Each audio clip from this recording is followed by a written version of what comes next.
Welcome to How to Pronounce. In today's video, we'll be focusing on a new word that you might find challenging or intriguing. So without further ado, let's dive into today's word, お疲れ様 which means a Japanese expression to show gratitude and respect to someone for their hard work. Let's say it all together. お疲れ様 One more time.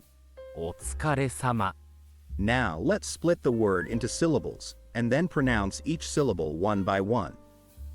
Otsukaresama.